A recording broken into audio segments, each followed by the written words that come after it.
YouTube channel एमडिडी स्याट हेरेर बस्नुहुने सबैलाई न्यानो स्वागत। अनि आजको भिडियो अचानक है हाम्रो स्कुलमा गभर्नमेन्ट अफ इन्डिया होम मिनिस्ट्रीबाट जुन चाहिँ मक टेस्टको मक ड्रिलको एउटा नानीहरूलाई गराउने आएको थियो, त्यसको फलस्वरूप हामीले केही भिडियोहरू हालेका छौँ। आशा छ तपाईँहरूले मेरो यो युट्युब च्यानललाई हेरेर त्यो मक टेस्टलाई अथवा त्यो मक ड्रिललाई तपाईँहरूले बुझेर नियमहरू पालन गरेर आफ्नो ज्यान जोगाउनुहुन्छ भन्ने पूर्ण आशा राख्दछु। ल आज तिमीहरू यहाँ अडिटोरियममा भेला भएको छौ। अनि यो भेला हुनुको मुख्य कारण चाहिँ के हो भन्दाखेरि 22 अप्रिल 2025 मा पाकिस्तानद्वारा एट्याक भयो। अनि त्यहाँनिर जुन चाहिँ हाम्रो सिभिलियन्सहरूलाई जात सोधी धर्म सोधी दिन दहाडा सबैको छेउमा गोली मारेर हत्या भयो। त्यसको फलस्वरूप हामी सबैजनाले आँसु बहायौँ, सारा देश रोयो। तर त्यसको बदला लिनको निम्ति हिजोदेखि अथवा आज बिहानदेखि मर्निङमा घाम निक्लिनुभन्दा अगाडि इन्डियाले अपरेसन सिन्दुर सुरु गरेको छ, जुन चाहिँको चाहिँ पाकिस्तानभित्र गएर इन्डियाले टेरर क्याम्प्सहरूमा एयर मिसाइल्सहरू छोडिदिएको छ र त्यो टेररिस्ट बेसहरूलाई चाहिँ डिस्ट्रोय गरिदिएको छ। बुझ्यो? अब इन्डियाले त्यो काम गरिसकेपछि पाकिस्तानले पनि अटोमेटिकली के गर्छ? काउन्टर फायर गर्छ। Every action has equal and opposite reaction भनेर तिमीहरूले पढेको छौ, हो हैन? त्यसले गर्दाखेरि त्यसको रिएक्सन फलस्वरूप पाकिस्तानले पनि इन्डियालाई केही न केही जवाब त दिन्छ, हो हैन? त्यसको लागि आज हामी भेला भएको छौँ र गभर्नमेन्ट अफ इन्डियाको होम मिनिस्ट्रीले नै जतिवटा पनि बोर्डर स्टेट्सहरू छ, तिमीहरूले नेताहरूले भनेको सुनेको छ होला नि होइन? दार्जिलिङ चिकन नेक हो भनेर, चिकन नेक हो भनेर, हो हैन?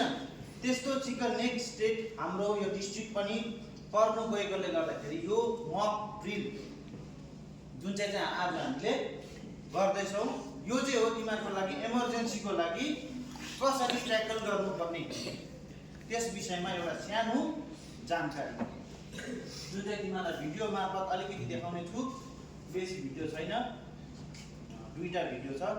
त्यो भिडियो हेरेर तिमीहरूले यो ड्रिललाई प्र्याक्टिस गर्नेछौ अनि प्र्याक्टिकल्ली गरेर पनि हामी हेर्नेछौँ, बुझ्यो? अनि पहिला यसमा भिडियोमा के भन्छ त्यो हेर्नेछौँ, त्यस पछाडि थप के गर्नुपर्ने त्यो म फेरि तिमीहरूलाई भन्छु है। बुझ्यो कुरा? आज बिहान 1:44 इन्डियाले पाकिस्तानभित्रै गएर आतङ्कवादीको क्याम्पहरू डल्लैमा एट्याक गरिसक्यो। त्यसकारण अब यहाँ पनि इमर्जेन्सी सिचुएसन पर्यो भने विशेष गरेर यस्तो थुप्रो मान्छेहरू इकट्ठा भएको ठाउँ जस्तै हस्पिटल्स, स्कुल्स, आर्मी क्याम्प्स, यिनीहरू चाहिँ हामीले झट्टै के गर्नुपर्छ? जोगाउनुपर्छ।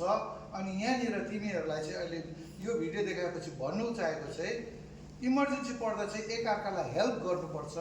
अनि जसरी सरले सिकाउँछ त्यो निस्किँदाखेरि ठेलाठेल होइन, सबैलाई सहयोग गरेर बिस्तारै निस्किनु पर्ने, कुनै त्यहाँनिर ह्याजर्ड नहोस् भनेर, अप्रिय घटना नघटोस् भनेर। अब के भयो भने त दुगुरादुगुरी हुन्छ नि, थिचाथिच हुन्छ, हो कि होइन? त्यस्तोहरू नहोस् भनेर कसरी निस्किनुपर्छ, कसरी के गर्नुपर्छ त्यो सबै बारे सिकाउँछु ल।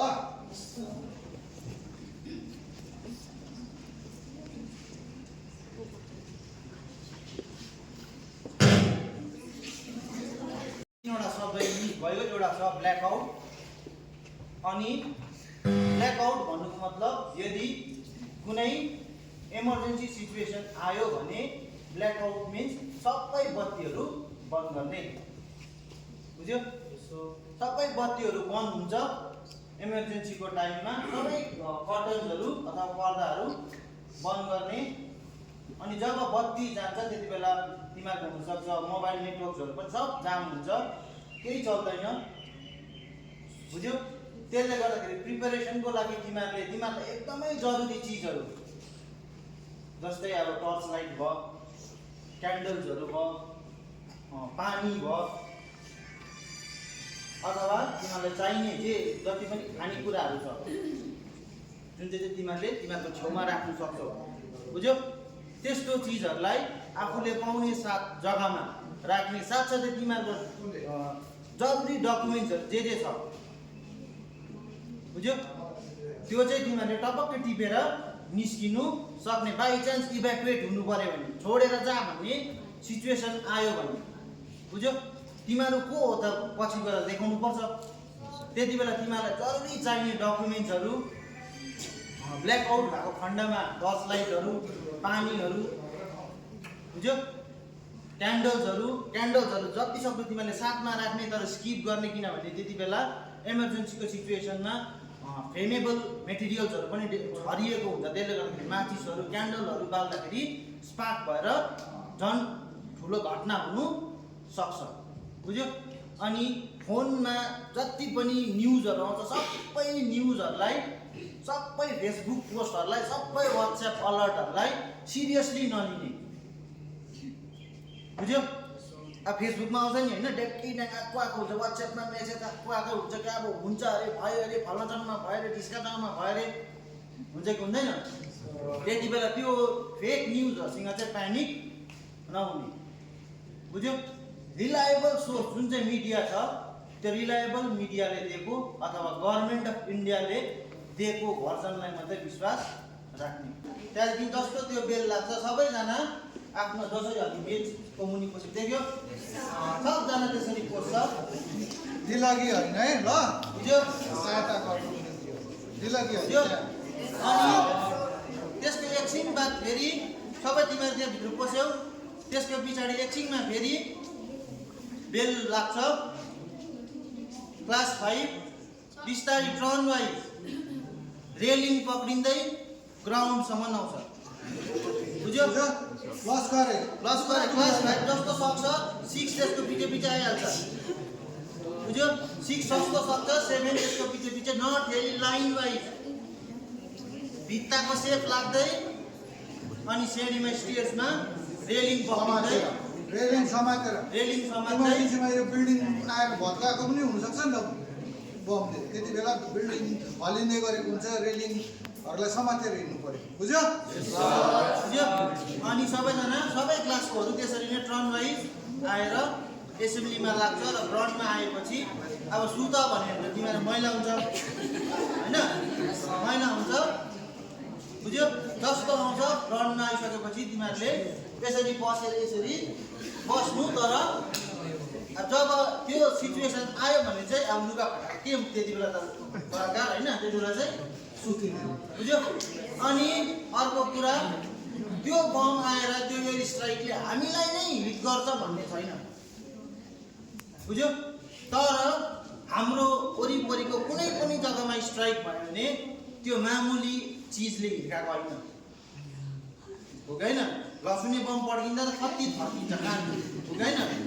त्यो मान्छे मार्नुकै लागि बनाएको त्यो हतियार, त्यो पड्किँदाखेरि त्यसको इम्प्याक्ट त्यही जग्गामा मात्रै हुँदैन, वरिपरि छरिएको जति पनि त्यसको रेडियसभित्र पर्ने इलाका छ त्यो सबैमा इम्प्याक्ट पर्छ, बुझ्यो? बुझ्यो? त्यसले गर्दाखेरि त्यो इम्प्याक्टदेखि बाँच्नुको लागि पनि यो मक टेस्ट जरुरी छ, बुझ्यो? अनि साथमा एक अर्काको सपोर्ट गर्नु जरुरी, बुझ्यो? अघि तिमीहरूले योभन्दा फर्स्ट भिडियोमा हेऱ्यौ, हामीले डरले यो मक टेस्ट गरेको होइन, तर हामीले हाम्रो भारत देशलाई स्ट्रङ बनाउनुको लागि यो मक टेस्ट गरेको, मक ड्रिल गरेको, बुझ्यो? बुझ्यो? हामीले डराएर गरेको होइन, पाकिस्तानसँग हामी डराएर हामी भाग्छौँ यसरी भनेर गरेको होइन, तर हामी तयार छौँ तिमीहरूले गर भन्नुको लागि इन्डियन गभर्मेन्टलाई हामीले के गरेको, सपोर्ट गरेको। Yes we are with you Modi भनेर यस्तो हात देख्यो, बुझ्यो? बुझ्यो? हामी पाकिस्तानसँग डराएर भाग्ने प्र्याक्टिस गरेको होइन है, फेरि त्यो चाहिँ ट्याक्कै मनमा नसोच्नु तिमीहरूले कि हामी चाहिँ पाकिस्तानसँग डराएर भाग्ने ट्रेनिङ गर्दैछौँ होइन, तर कुनै इमर्जेन्सी सिचुएसन आयो भने हामी तयार छौँ भन्नुको लागि चाहिँ यो ट्रेनिङ गरेको।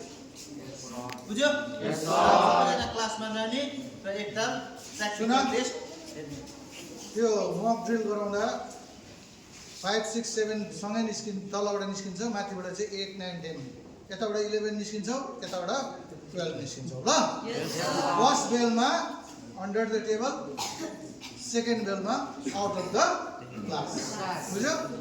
अनि हाम्रो तिनैवटा फोर्सेसहरू आर्मी, नेभी एन्ड एयरफोर्स तिनटै सक्षम छ हाम्रो दुश्मन देशलाई जवाब दिनलाई, र हामी सबैले उनीहरूको मनोबल बढाउनलाई चाहिँ सपोर्ट गरेकै हुनुपर्छ। ओके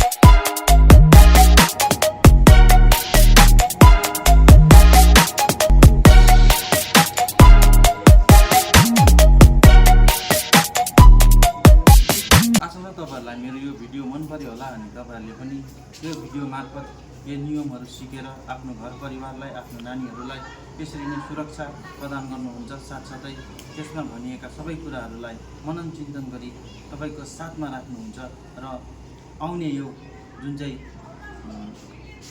खतराको पूर्ण आगाज भइसकेको छ त्यसमा हामी दृढ साथ दिएर एकअर्काको साथ बसेर भारत सरकारलाई यसरी नै मद्दत पुर्याउनेछौँ, टेवा पुर्याउनेछौँ भन्दै बिदा माग्दछु। धन्यवाद।